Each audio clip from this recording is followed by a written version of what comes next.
Hey guys, today's workout is going to be a very, very well-rounded back day, but it's still going to be rather challenging. So for starters, we're going to be beginning with the pull-ups, the body weight variation for 3 sets of 6 to 10 repetitions. Following that, we're going to stay where we're at and do the cable straight arm lat pull down for 3 sets of 10 to 15 repetitions. And then from there, we'll move on to some more thickness and do the machine row variation for 3 sets of 8 to 12 reps, followed by the low to high row for a little bit of different angles and stimulus for 3 sets of 8 to 12 reps. Then lastly, we're going to hit some rear delt flies with 3 sets of 8 to 12, and to really finish off our biceps as well as our back, we're going to be hitting the dumbbell bicep curls for 3 sets of 10 to 15 repetitions.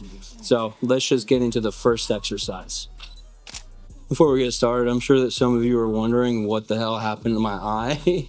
And honestly, this has caused me to take a little bit of a hiatus. I haven't really been hitting the gym super hard. Well, I went the last 3 days, but before that I took a week and a half off because of the holidays. And then I basically, in the middle of the night, we had a door closed and it's normally open and there's a metal coat hanger.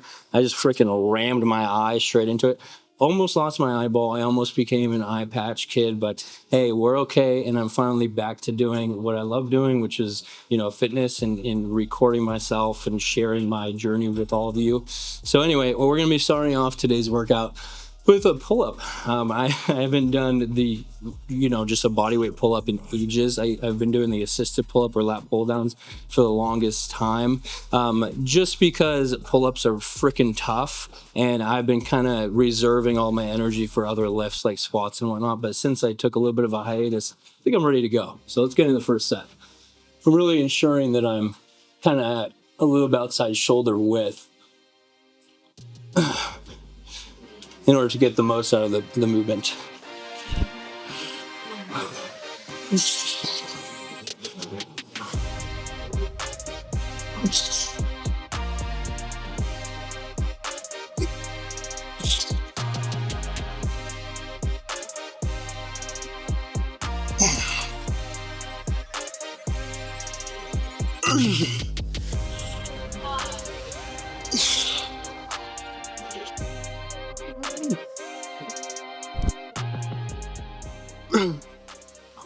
Oh my god, it is so much freaking harder by the last set. With an exercise like this where it's a true compound and even a calisthenic movement, I find that rest intervals are, of the utmost importance. You're really going to want to be resting at least 2 minutes in between sets, but it really comes down to how hard the exercise is hitting your cardiovascular system. So I just finished that last set and I'm breathing quite a bit.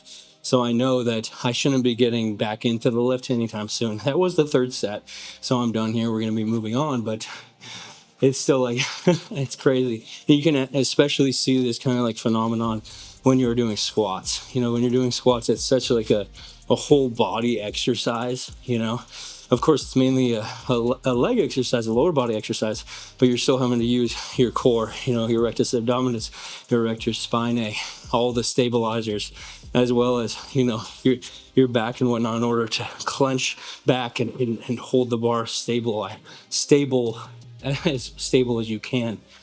And therefore, after every set of squats, even if you're not going straight all the way to failure, you're going to be so freaking fatigued cardiovascular wise. And in fact, most people gas out cardiovascular wise before they even do muscular wise on the squat in particular. So making sure that your cardio is up to par is very important, and that's something that I hope you will be working on moving forward. I mean, doing a pull-up and being gassed that easy doesn't seem like a good sign. So I'm going to continue to hit some cardio after my weights. I love doing it after the weights, not before. Exercise number 2 is, of course, the straight arm lat pull down. And I've talked about this exercise endlessly just because I'm such a huge fan of it. But for those of you who maybe missed my prior, talks about it, I'll just kind of summarize it real quick. And the main reason why I love this exercise is because most back movements are 2 joints. So, anything more than 1 joint is going to be a compound lift. So they're compound lifts. And when you're using more joints, you need more muscles in order to change the limb lengths between, not the limb lengths, but the angles between the joints. So for instance, when you're doing like a pull-up, you're going to be using the shoulder joint in order to do shoulder adduction, but you're also going to be using the elbow joint in order to flex it and bring your chest up to the bar. So with this exercise, you're just going to be using the shoulder joint because look at what's going on with the elbow joint. It's just fully extended and it should stay that way the whole time. And therefore, this can be an exercise which isn't super fatiguing. It's not going to be fatiguing you to a maximum degree, but you are going to be able to get a lot of lat stimulus out of it since it's only really working the lats.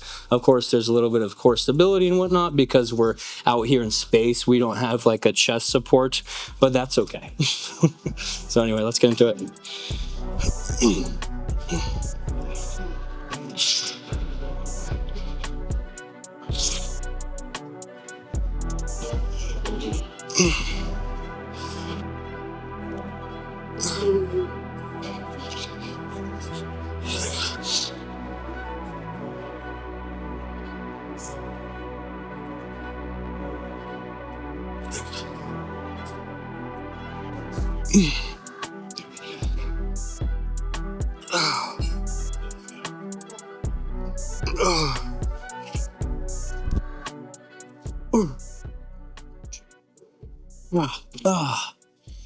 The last thing that I like to say about this lift is really make sure that your form is in check. So if you're doing this completely standing up, what's going on here?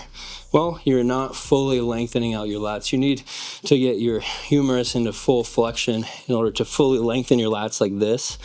And unless you're a little bit shorter, then maybe it could work like that.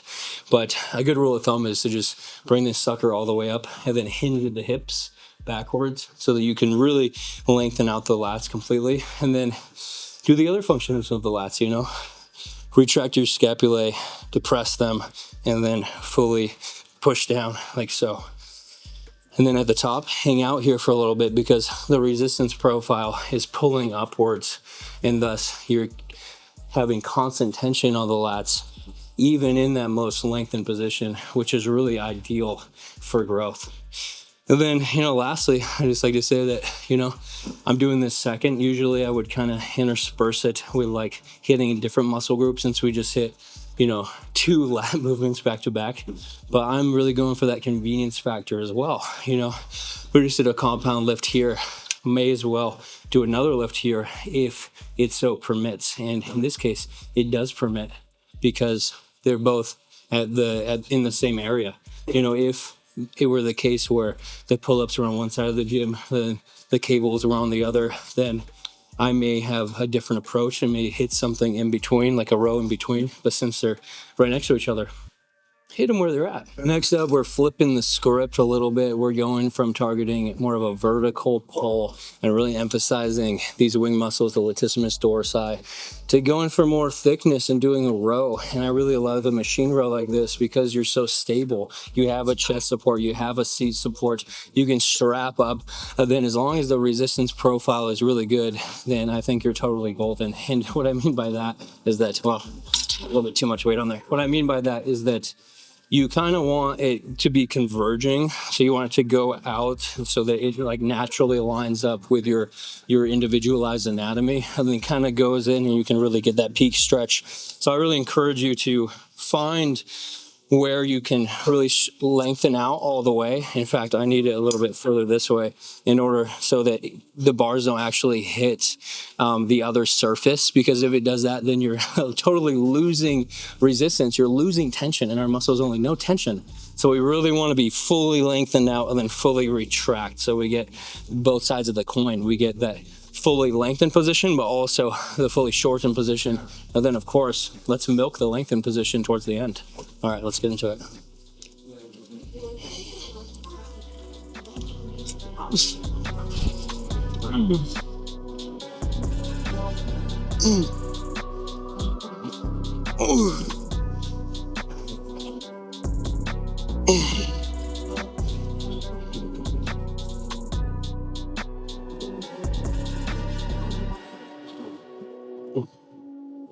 Oh,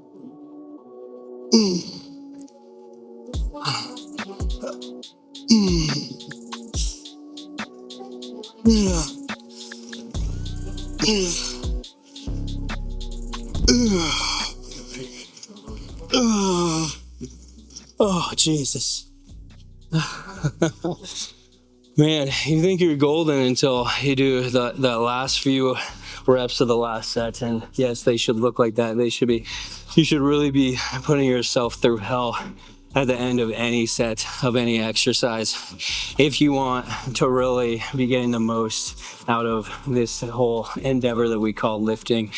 But honestly, I feel like that should be the part that you really look forward to in most cases, if you can muster that much courage. Because lifting is a hard thing, it's, after all, it's something that we're deliberately putting ourselves through in order to improve ourselves for the better, not only our physical bodies, but also our mental landscape as well. It can help with both. In fact, I believe that there's like research coming out that, exercise is, in fact, it's already out, I'm pretty sure, is just as good for like mental depression and stuff as SSRIs, selective serotonin reuptake inhibitors, which those are man-made drugs in order to kind of help ease people's minds with depression and alleviate some of their symptoms. But exercise can be just as effective, if not more effective, for most people. Of course, there's people where they just have a chemical imbalance in their brain and they need SSRIs. But I think that people should try exercise if they're having mental problems. Like just recently with me hurting my eye and, my cat dying and my camera lens breaking and my camera being stolen. And then, just all these like car problems and everything. I've been having kind of a tough go of it, and something that I've constantly been looking forward to is just getting back in the gym. Now that I'm here, I'm so relieved.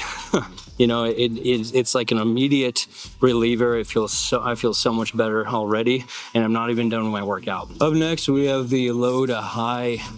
I think it's a hammer strength machine row, I believe. Yes, it is. And this one is just kind of, it's also a row, but it's just targeting musculature in a little bit of a different way. We're going from low to high, so you're kind of getting a little bit more of the lower back and whatnot than in the beginning, and then it's shifting its emphasis all the way up the back until we get actually a little bit of shrugging there and a little bit of upward traps. And that's something that is rare to find on most back movements. You don't really find that you do a lot of shrugging unless you're like deliberately training shrugs. So whenever I can find something like that, I really like it. And this one is kind of like a new one for me because I've just never really done this machine, but I've been getting into it more and more over the course of like the last month, and I've been personally loving it because it's hard to mimic this resistance profile. You don't get this low to high action very often. It's usually high to low or just horizontal. So anyway.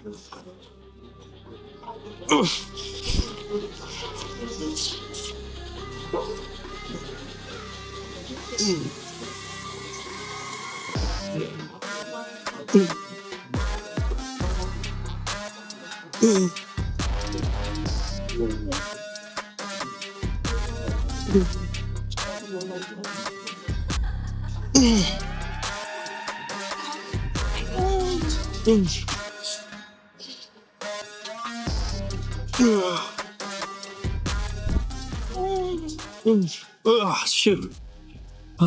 Honestly, I have so much a large, tremendous respect for this exercise because you can really like feel your back working more than like any other back exercise I think I've ever done, because it really pulls you down.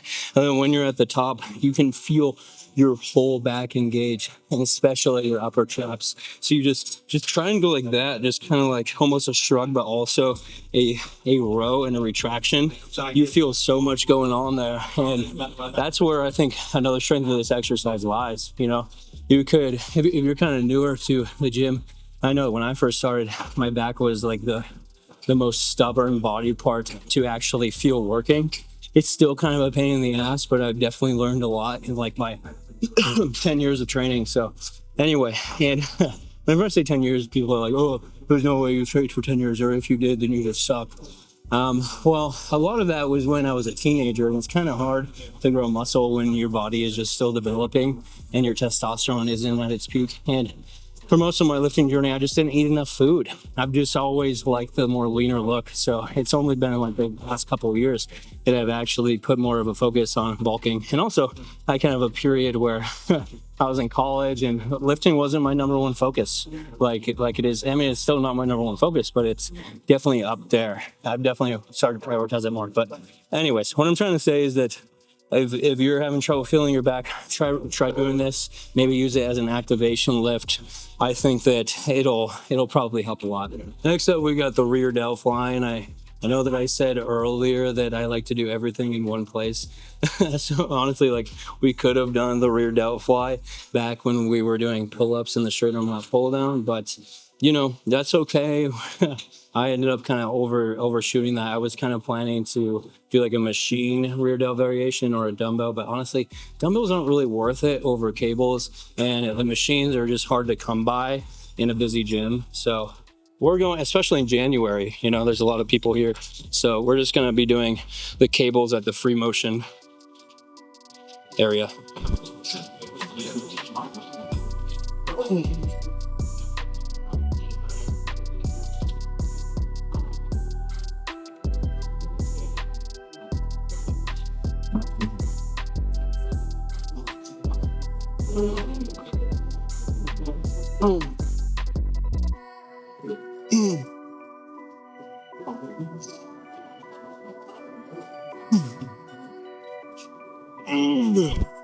Oh man, that's such a good one. I'm sure that you all probably want me to elaborate on what I meant by dumbbells suck and cables and machines are better. And what I mean is just like when you are doing like a rear delt fly with dumbbells, at the very bottom range where the deltoids are the most lengthened or stretched out, that's where you lose all sense of tension, since all you're doing is just engaging your forearms to grip the dumbbells, and then of course your limbs are stacked against gravity, so there's actually no resistance until you start going up, and then the resistance begins.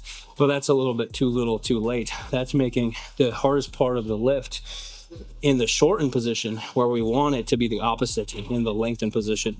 Now this doesn't really make it any easier in the shortened position and harder in the lengthened position, but at least there's constant tension throughout the full range of motion. I haven't really seen a machine where they get that resistance curve completely right in terms of hypertrophy, but this is going to be your closest option, is either doing a like puck deck machine type of variation or by just doing cables. So that's what I mean. All right, guys, last but not least, we just have some bicep curls to finish off this day. My current split is like a pull, push, some legs. I'm doing like a 6-day a week. Before I was doing, this was just for a short period of time, I was doing back, chest, legs, accessory, which accessory would be like shoulders and arms and forearms and stuff. But in order to get a 2 times a week frequency for that particular split, since it's a 4-day split, you have to go 7 days a week, and then you're at like 1.8 times frequency instead of a 2 times. So I'm kind of condensing it a little bit and just like throwing on arms at the end of these sessions, arms and shoulders. So we just did like rear delts, which is one of the shoulder heads, and then like tomorrow with the push day, I'll do like some lateral deltoids. And of course, you're hitting the front deltoids with all your pressing movements. So then I'll do some triceps too. So I'm kind of like sprinkling in the accessory day across the 3 days so that I get that 2 times a week frequency, but I also get 1 rest day, because I missed having that rest day since I would constantly be getting like backed up with videos, and I don't want to be burning out. So anyway, we're hitting some bicep curls. I'm choosing the dumbbell variation today. I like dumbbells because one of the functions of the biceps is to supinate the wrists, and with a barbell, you're fixed the whole time so that you don't actually kind of get to do whatever your anatomy wants to do.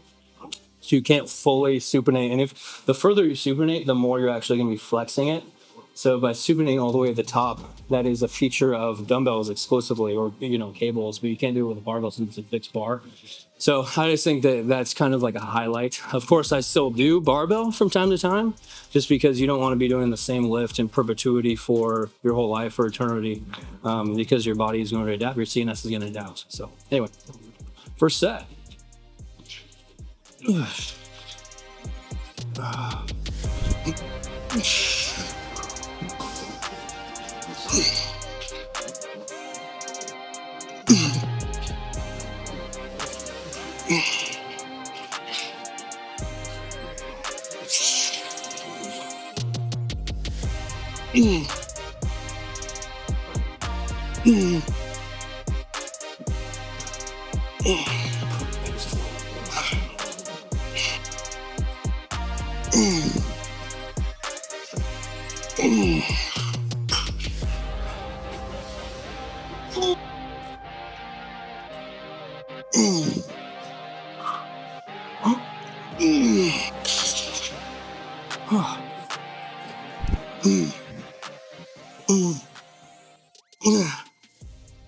Oh, shoot. I only have like two main gripes with that lift. And number one is that you're not very stable. So I find myself having to really like flex my glutes in order to bring my hips into extension, and then really stabilize and flex my core in order to not like use a lot of hip drive in order to bring the dumbbells up. And then on top of that, like the other reason why it's not like super ideal is that when you're at the bottom in the most lengthened position, there's no more tension. It's kind of like what I was talking about with the rear delt dumbbell flying, my reps with that. So using like a cable, like a Beijing cable curl, or even like a dumbbell incline bench bicep curl can be great substitutions. But of course, this is such a tried and true exercise, and it deserves to be, used and marinated. That's a really word to use. Marinated upon, used from time to time. Anyway, guys, that's gonna do it for today's lifting sesh. I only have one thing left, and that's gonna be, I'm just gonna do like some wrist curls with dumbbells seated over in like the busy section of the gym.